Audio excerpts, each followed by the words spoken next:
ત્રિકોણની સમરૂપતા. આગળની સમજૂતીની અંદર બે ત્રિકોણો ક્યારે સમરૂપ થાય તે જોઈ ગયા છીએ. ફરીથી તેને યાદ કરી લઈએ કે કોઈ પણ બે ત્રિકોણ આપ્યા હોય એને સમરૂપ ક્યારે કહેવાય. તો તેની બે શરત છે. પહેલી શરત એ છે કે બંને ત્રિકોણના અનુરૂપ ખૂણાઓના માપ સમાન થવા જોઈએ. અનુરૂપ ખૂણાઓના માપ સમાન થવા જોઈએ, સમાન હોવા જોઈએ. એટલે કે કોઈ પણ બે ત્રિકોણ આપ્યા હોય એના અનુરૂપ ખૂણાઓના માપ સમાન હોવા જોઈએ. આ પહેલી શરત. અને બીજી શરત તો કે અનુરૂપ બાજુઓનો ગુણોત્તર સમાન હોવો જોઈએ. એટલે લખી શકાય કે અનુરૂપ બાજુઓનો ગુણોત્તર સમાન હોવો જોઈએ. હવે ખૂણાઓ સમાન હોય અને અનુરૂપ બાજુઓનો ગુણોત્તર સમાન હોય તો એને એ બે ત્રિકોણોને સમરૂપ ત્રિકોણ કહી શકાય. એક ઉદાહરણ લઈ અને ફરીથી આને સમજીએ. તો આ રીતે દાખલા તરીકે બે ત્રિકોણ આપ્યા હોય, તો આ રીતે બે ત્રિકોણ આપ્યા છે ABC અને PQR, અને એમ પ્રશ્ન પૂછે કે બંને ત્રિકોણ સમરૂપ છે કે નહીં, ચકાસો. તો બે ત્રિકોણો સમરૂપ હોવા માટેની પહેલી શરત છે કે અનુરૂપ ખૂણાઓના માપ સમાન હોવા જોઈએ. તો એ શરત અહીંયા ચેક કરી જોઈએ. તો ખૂણા A નું માપ 120 છે, તો એના જેવું જ આની અંદર કયા ખૂણાનું માપ છે, તો ખૂણા R નું. એટલે A બરાબર લખી શકાય ખૂણો R. એવી રીતે ખૂણો B બરાબર કયો ખૂણો થશે, તો B બરાબર થશે Q, અને ખૂણો C બરાબર થશે ખૂણો P. તો આમ A ને અનુરૂપ R આવ્યો, B ને અનુરૂપ Q આવ્યો અને C ને અનુરૂપ P નું માપ આવ્યું.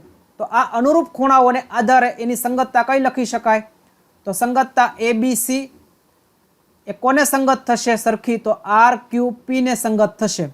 આમ અહીંયા આ સંગતતા પ્રમાણે A જેટલું માપ ધરાવે છે એટલું R નું, B જેટલું Q અને C જેટલું P ધરાવે છે, એટલે આમ લખી શકાય. હવે પહેલી શરતનું પાલન થઈ ગયું. અને ત્રિકોણના કિસ્સાની અંદર કોઈ એક શરતનું પાલન થાય તો આપેલા બે ત્રિકોણ હોય હંમેશા સમરૂપ હોય. એના માટેની જે સંકલ્પનાઓ છે આગળના સ્વાધ્યાયની અંદર અભ્યાસ કરશું. પણ એટલું યાદ રાખવું કે બેમાંથી કોઈ એક શરતનું પાલન થાય તો ત્રિકોણ છે હંમેશા સમરૂપ હોય. તો અહીંયા પહેલી શરતનું પાલન થઈ ગયું, એનો મતલબ કે આપેલા ત્રિકોણ હંમેશા સમરૂપ હોય. આમ છતાંય સમરૂપતાની વ્યાખ્યા અનુસાર બીજી શરતની ચેક કરવી એ જરૂરી છે. તો હવે બીજી શરત ચેક કરીએ. તો બાજુઓના ગુણોત્તર લઈએ તો ABના છેદમાં કઈ બાજુ આવે, તો AB ને અનુરૂપ બાજુ આવશે RQ. હવે ABના છેદમાં RQ શા માટે લીધું, તો અહીંયા ખાસ કીધું છે કે અનુરૂપ બાજુઓ. અનુરૂપ બાજુઓ એટલે સંગતતાને આધારે જ બાજુઓ લેવાની. કોઈ પણ બાજુ લેશો તો ગુણોત્તર સરખો ન આવે એવું બની શકે. એટલે અહીંયા ખાસ જોવું કે સંગતતામાં પહેલા AB છે તો એના બરાબર કોણ આવ્યું, તો RQ આવ્યા, એટલે અહીંયા RQ લખાય. હવે AB નું માપ કેટલું છે, તો AB નું માપ છે 6 સેન્ટીમીટર અને RQ નું માપ છે 3 સેન્ટીમીટર. તો 6 ના છેદમાં 3 એટલે જવાબ આવશે 2. એવી રીતે બીજો ગુણોત્તર BC ના છેદમાં PQ. તો અહીંયા લખી શકાય કે BC ના છેદમાં PQ. BC નું માપ આપ્યું છે 12 સેન્ટીમીટર અને PQ નું માપ કેટલું છે, તો આકૃતિમાં 6 સેન્ટીમીટર દેખાય છે, એટલે 12 ના છેદમાં 6 જવાબ આવશે 2 સેન્ટીમીટર. અને ત્રીજો ગુણોત્તર લઈ લઈએ તો કઈ બાજુ મળશે હવે, CA એટલે કે AC ના છેદમાં RP. AC નું માપ આપ્યું છે 4 સેન્ટીમીટર અને RP નું માપ કેટલું છે, તો RP નું માપ છે 2 સેન્ટીમીટર, એટલે અહીંયા લખાય 2. તો બાજુનો ગુણોત્તર પણ અહીંયા જોઈ શકાય છે કે દરેક સમાન આવ્યો, એટલે આમ લખી શકાય AB ના છેદમાં RQ બરાબર BC ના છેદમાં PQ બરાબર AC ના છેદમાં RP. એટલે કે બાજુનો ગુણોત્તર છે સમાન આવે છે.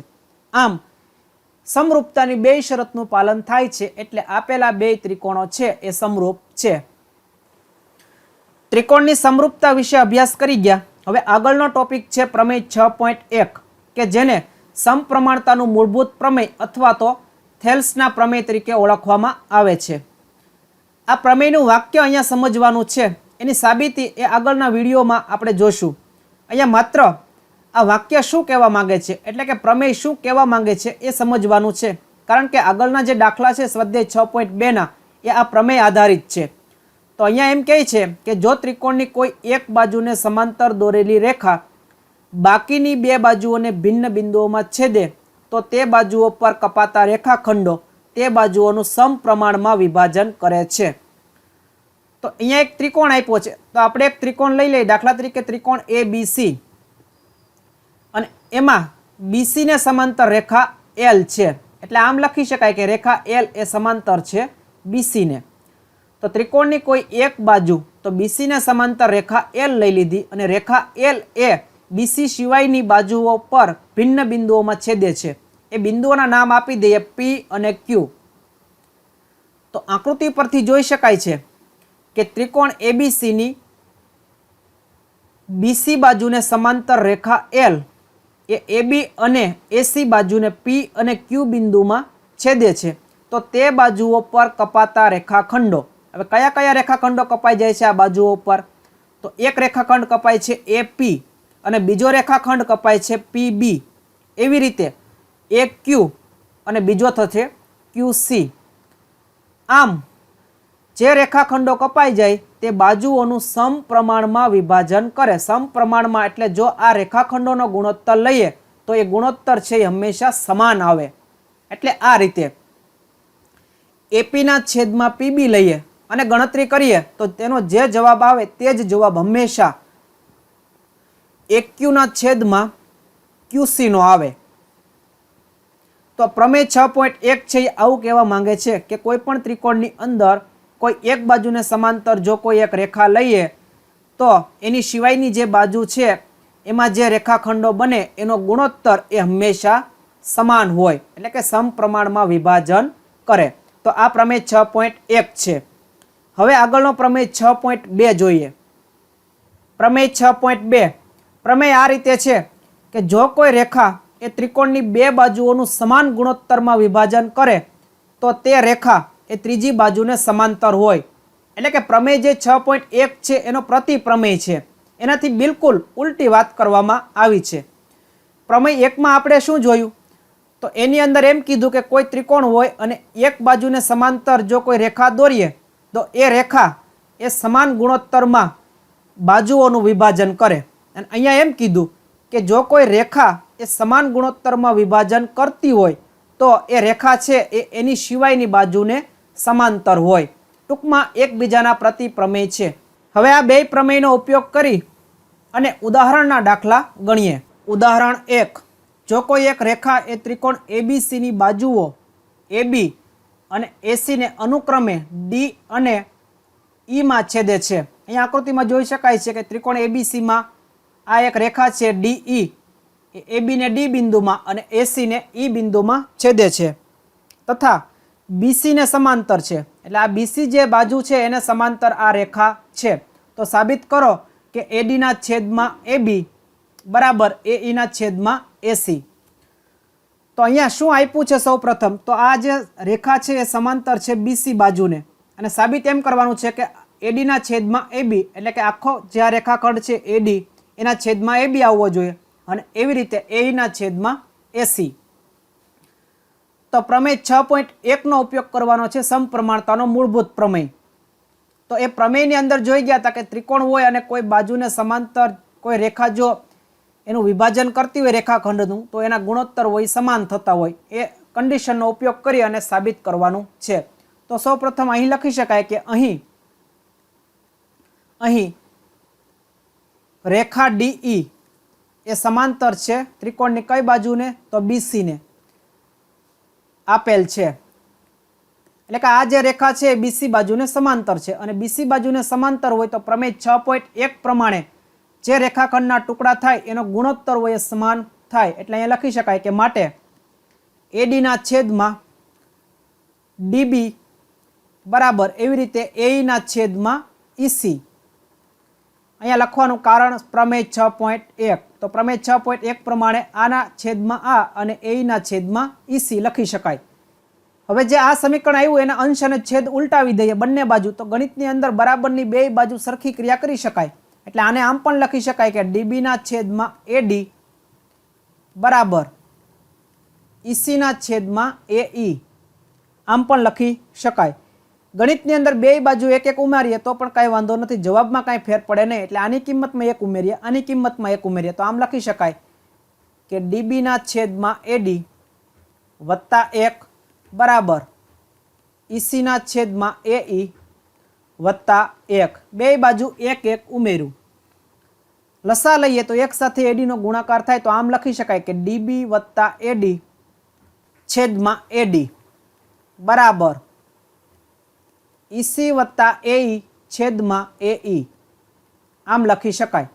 હવે આકૃતિમાં જુઓ તો ખ્યાલ આવશે કે ડીબી વત્તા એડી, તો ડીબી એટલે કેટલો ભાગ થાય? આટલો, ડી થી લઈ અને બી સુધીનો આ ભાગ, અને એની અંદર એડી ઉમેરીએ આ ભાગ, તો આખો ભાગ થઈ જાય એટલે કે આખો રેખાખંડ એબી મળી જાય. તો અહીંયા એમ લખી શકાય આ કે એબીના છેદમાં છેદ છે એડી. ટૂંકમાં બેયનો સરવાળો કરી અને એબી લખી નાખ્યું. એવી રીતે અહીંયા બેયનો સરવાળો કરીએ તો પહેલો ભાગ છે ઈસી, ઈસી એટલે આ ભાગ થાય અહીંથી અહીંયા સુધીનો, અને એઈ એટલે આ ભાગ. એ બેયનો સરવાળો કરીએ આ બે ભાગનો તો આખો ભાગ મળી જાય એસી. એટલે અહીંયા પણ લખી શકાય કે એસીના છેદમાં એઈ. તો અહીંયા જોઈ શકાય છે કે સાબિતીની અંદર શું માંગ્યું છે? તો કે એડીના છેદમાં એબી, એટલે ફરીવાર અંશ અને છેદ ઉલટાવવા પડશે. તો આના પરથી એમ પણ લખી શકાય કે એડીના છેદમાં એબી બરાબર એઈના છેદમાં એસી. તો આ પ્રમાણે ઉદાહરણ 1 ની અંદર સાબિત થઈ ગયું કે એડીના છેદમાં એબી બરાબર એઈના છેદમાં એસી. ઉદાહરણ બીજું, સમલંબ ચતુષ્કોણ એબીસીડીમાં એબી સમાંતર છે ડીસી.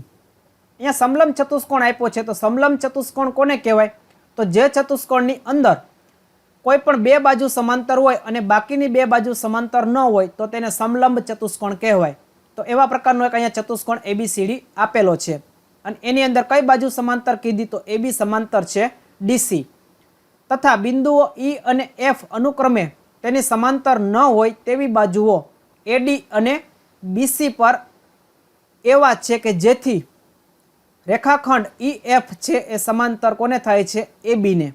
તો આવી રીતે અહીંયા ઈ અને એફ બિંદુઓ મળે છે કે જે એબી બાજુને સમાંતર થાય છે. તો સાબિત કરો કે એઈના છેદમાં ઈડી બરાબર બીએફના છેદમાં એફસી. તો સૌપ્રથમ જે આપ્યું છે એનું થોડું વર્ણન કરીએ તો અહીં લખી શકાય કે અહીં ચતુષ્કોણ એબીસીડી સમલંબ ચતુષ્કોણ છે, સમલંબ ચતુષ્કોણ છે, તથા એબી સમાંતર છે ડીસી. એટલે કે એબી અને ડીસી એ સમાંતર બાજુ આપેલી છે. હવે જો એબી સમાંતર ડીસી હોય એટલે અહીંયા લખીએ આગળ કે જો એબી એ સમાંતર હોય ડીસી તથા આગળ શું કહે છે કે ઈ એફ એ પણ કોને સમાંતર છે? એબીને. તો અહીંયા લખી શકાય કે તથા એબી એ સમાંતર હોય ઈ એફને. તો એટલે કે એબી એ ડીસીને સમાંતર હોય અને એબી છે ઈ એફને સમાંતર હોય, તો એનો મતલબ એવો થાય કે ડીસી અને ઈ એફ પણ એકબીજાને કેવા થઈ જાય? સમાંતર. તો અહીંયા લખી શકાય કે તો ડીસી સમાંતર ઈ એફ થશે. એટલે કે ડીસી એટલે કે આ બાજુ ડીસી અને ઈ એફ પણ એકબીજાને કેવા થઈ જશે? સમાંતર થઈ જશે. ટૂંકમાં ત્રણે ત્રણ જે આ બાજુઓ આપી છે એબી, ઈ એફ અને ડીસી, એ ત્રણે ત્રણ રેખાખંડ એકબીજાને સમાંતર છે. હવે આપણે જે પ્રમેય ભણી ગયા છીએ 6.1 સમપ્રમાણતાનો મૂળભૂત પ્રમેય, એ ત્રિકોણને લાગુ પડે, ચતુષ્કોણને લાગુ પડતો નથી. એટલે ચતુષ્કોણ ઉપરથી ત્રિકોણ બનાવીએ અને ચતુષ્કોણ ઉપરથી ત્રિકોણ બનાવવા માટે એક વિકર્ણ દોરીએ. દાખલા તરીકે બિંદુ એ અને સી ને જોડી દઈએ, તો એ અને સી ને જોડી દઈએ એટલે એક વિકર્ણ એસી મળી જાય, અને જે ઈ એફ ને જે બિંદુમાં છેદે છે એનું નામ આપી દઈએ કેપિટલ ઝી. તો અહીંયા આગળ લખી શકાય આના પરથી કે ઈ એફ ને જીમાં છેદતી રેખા એસી દોરતા. એટલે કે આપણે એક રેખા એસી દોરી કે જે ઈ એફ ને જી બિંદુમાં છેદે છે. હવે અહીંયા જુઓ તો આ ત્રિકોણ એ ડી અને સી, એ ડી સી, આ ત્રિકોણ આખો, તો એડીસી ની અંદર ડીસી બાજુ એ કોને સમાંતર થઈ જશે? ઈ જી ને. કારણ કે ઈ એફ ને સમાંતર છે એટલે ઈ જી ને પણ સમાંતર થાય. તો જો કોઈ ત્રિકોણની અંદર કોઈ એક બાજુને સમાંતર બીજી બાજુ આપેલી હોય તો પ્રમેય 6.1 પ્રમાણે એના જે રેખાખંડના ટુકડા થાય એનો ગુણોત્તર હોય એ કેવો આવે? સમાન આવે. એટલે અહીંયા લખી શકાય આગળ કે હવે ત્રિકોણ ADC માં EG સમાંતર DC હોવાથી કારણ કે DC છે એ સમાંતર, EF સમાંતર હતું એટલે EG પણ એ DC ને સમાંતર થઈ જાય. એટલે હોવાથી AE ના છેદમાં ED, જે રીતે પ્રમેય 6.1 માં લખતા એમ AE ના છેદમાં ED લખી શકાય. એવી રીતે અહીંયા કયો ગુણોત્તર આવશે? તો બરાબર AG ના છેદમાં GC લખી શકાય. અહીંયા લખવાનું પ્રમેય 6.1 પ્રમાણે. પ્રમેય 6.1 પ્રમાણે. તો આટલું લખી શકાય. હવે સેમ એના જેવું જ અહીંયા પાછું વિચારીએ તો એક બીજો આપણને ત્રિકોણ મળે છે ABC. તો એ ત્રિકોણ જે છે એને આપણે અલગ કલરથી દર્શાવીએ. તો અહીંયા જોઈ શકાય છે કે જે લાલ કલરનો ત્રિકોણ મળે ABC ની અંદર GF નું જે બાજુ છે એ કોને સમાંતર થઈ જશે? GF સમાંતર થશે AB. એટલે આમ લખી શકાય GF સમાંતર થશે AB. અને અહીંયા પ્રમેય 6.1 લગાડીએ તો બે બાજુઓ સમાંતર છે એટલે એના રેખાખંડના જે ટુકડાઓ છે એનો ગુણોત્તર સમાન થાય. એટલે આના પરથી એમ લખી શકીએ કે CG, આ એક ટુકડો CG ના છેદમાં AG, CG ના છેદમાં AG અને એને અનુરૂપ બાજુ કઈ થાય એના સમપ્રમાણમાં? તો CF ના છેદમાં FB અથવા તો BF. ટૂંકમાં આ જે ટુકડાઓ છે એકબીજાને સમપ્રમાણમાં થઈ જાય એટલે આમ લખી શકાય. અહીંયા લખી શકાય પ્રમેય 6.1 પરથી. હવે અંશ અને છેદ બંને બાજુ ઉલટાવી નાખીએ તો આમ લખાય AG ના છેદમાં CG બરાબર BF ના છેદમાં CF. હવે આને સમીકરણ 2 કહી દઈએ અને આ જે સમીકરણ મળ્યું એને જો સમીકરણ 1 કહીએ તો સમીકરણ 1 અને સમીકરણ 2 પરથી શું લખી શકાય? તો અહીંયા જોઈ શકાય છે કે સમીકરણ 1 ની જમણી બાજુ અને સમીકરણ 2 ની ડાબી બાજુ છે એ સરખી છે. અને જો આ બેયને સરખાવી દઈએ તો આમ લખી શકાય કે AE ના છેદમાં, એટલે અહીંયા લખવાનું કે સમીકરણ 1 અને 2 પરથી AE ના છેદમાં ED, આ ભાગ AE ના છેદમાં ED બરાબર કોણ છે? તો AG ના છેદમાં GC. અને AG ના છેદમાં GC બરાબર શું છે? તો BF ના છેદમાં CF. એટલે આના બરાબર સીધું લખી શકાય કે BF ના છેદમાં CF. તો આ રીતે જે સાબિત કરવાનું હતું એ સાબિત થઈ ગયું. અહીંયા જોઈ શકાય છે કે સાબિત શું કરવાનું હતું? તો AE ના છેદમાં ED. તો અહીંયા જોઈ શકાય છે કે AE ના છેદમાં ED બરાબર શું આવ્યું? BF ના છેદમાં CF. તો અહીંયા પણ છે BF ના છેદમાં CF. તો આ રીતે સાબિત થઈ જાય. ઉદાહરણ 3. આકૃતિમાં દર્શાવ્યા પ્રમાણે PS ના છેદમાં SQ બરાબર PT ના છેદમાં TR અને ખૂણો PST એટલે આ ખૂણો બરાબર હોય PRQ. એટલે PRQ એટલે આ ખૂણો. તો સાબિત કરો કે ત્રિકોણ PQR જે આખો ત્રિકોણ છે એ સમદ્વિબાજુ ત્રિકોણ છે. તો સમદ્વિબાજુ ત્રિકોણ કોને કહેવાય? તો જે ત્રિકોણની અંદર બે બાજુઓના માપ સમાન હોય એને સમદ્વિબાજુ ત્રિકોણ કહેવાય. એટલે કે ત્રિકોણ PQR ને આપણે સમદ્વિબાજુ ત્રિકોણ બતાવવા માટે કોઈ પણ બે બાજુના માપ એ સમાન બતાવવા પડે. તો અહીંયા લખી શકાય કે શું આપેલું છે? સૌ પ્રથમ તો અહીં PS ના છેદમાં SQ બરાબર PT ના છેદમાં TR તથા ખૂણો PST બરાબર ખૂણો PRQ આપેલ છે. એટલે કે પક્ષની અંદર આપણને આ વસ્તુ આપી દીધી છે. હવે આપણે સમદ્વિબાજુ ત્રિકોણ બતાવવાનો છે. તો અહીંયા જોઈ શકાય છે કે આ એક ગુણોત્તર આપ્યો છે. ગુણોત્તર કયો છે? તો PS ના છેદમાં SQ બરાબર PT ના છેદમાં TR. હવે કોઈ પણ ત્રિકોણની અંદર જો આ રીતે ગુણોત્તર લખતા હોય તો પ્રમેય 6.1 પ્રમાણે શું કીધું હતું? તો કે બે જે રેખાઓ હોય એ સમાંતર હોય તો આવું લખી શકાય. અને એનાથી બિલકુલ ઉલટું પ્રમેય 6.2 માં એમ કીધું કે જો આવો ગુણોત્તર લખી શકાતો હોય તો જે બે રેખા હોય એટલે કે એક બાજુને સમાંતર જે આ બીજી બાજુ હોય એ થાય. તો અહીંયા એનો મતલબ એવો થાય કે ST એ સમાંતર કોને હશે? QR ને. તો આના પરથી એમ લખી શકાય કે અહીં PS ના છેદમાં SQ બરાબર PT ના છેદમાં TR ગુણોત્તર સમાન હોવાથી કઈ કઈ બાજુઓ સમાંતર થઈ જશે? તો ST સમાંતર થશે QR, એટલે કે ST અને QR એકબીજાને સમાંતર હશે. હવે ધોરણ 9 ની અંદર ભણી ગયા છીએ કે કોઈ પણ બે સમાંતર રેખાઓ આપેલી હોય અને એની છેદિકા જો આપણે દોરીએ તો એનાથી જે આ ઉપરના અને ઉપરના, એવી રીતે આ બાજુ ઉપરના, નીચેના, એવી રીતે અનુકોણની 4 જોડ મળતી હતી. એટલે આને આપણે અનુકોણના ખૂણાઓ કહેતા. એવી રીતે યુગ્મ કોણ ભણ્યા હતા, પછી છેદિકાના અંતઃકોણો ભણ્યા હતા. એમ આ અનુકોણ થઈ જાય અને અનુકોણના માપ હોય હંમેશા સમાન હોય. તો અહીંયા પણ એવો વિચાર કરીએ કે આ એક રેખા છે ST અને એક રેખા છે QR.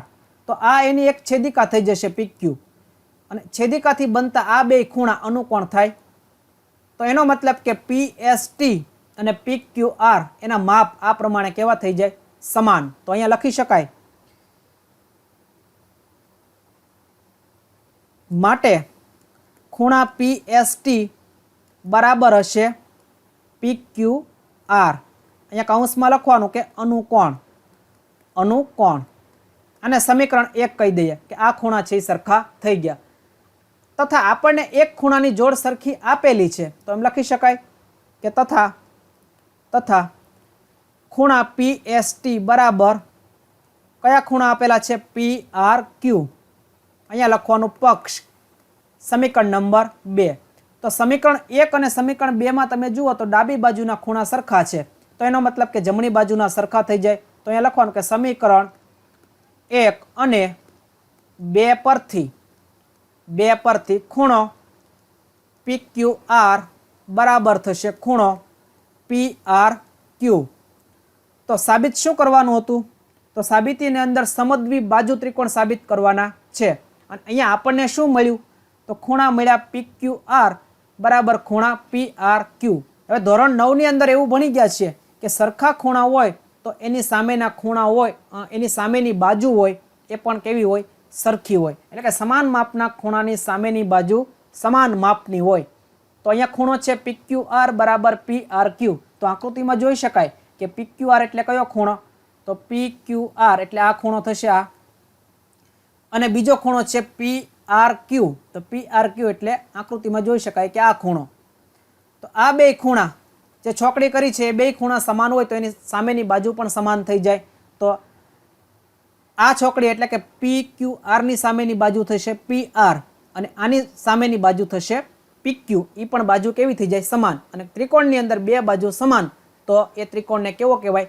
સમદ્વિબાજુ ત્રિકોણ. એટલે અહીંયા લખી શકાય કે PQR ની સામેની બાજુ છે એ કઈ છે? તો PR બરાબર.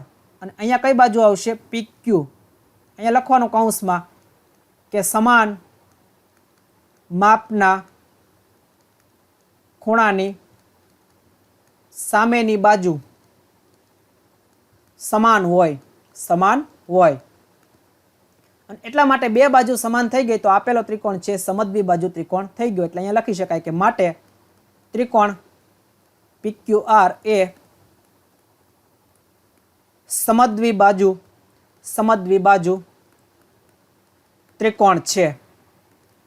વિદ્યાર્થી મિત્રો, દરેક પ્રકરણના સ્વાધ્યાયના દાખલાની ગણતરી, બધા જ ઉદાહરણોની ગણતરી તથા સમજૂતી, દરેક પ્રકરણની યુનિટ ટેસ્ટ જવાબો સાથે, બોર્ડની પરીક્ષાને અનુરૂપ પ્રેક્ટિસ પ્રશ્નપત્રો, દરેક પ્રકરણના વધારાના દાખલા, ઉપરોક્ત દરેક યુટ્યુબ વિડીયોની લિંક માટે અમારી વેબસાઇટ www.gujaratimaths.com ની મુલાકાત લો. Thank you.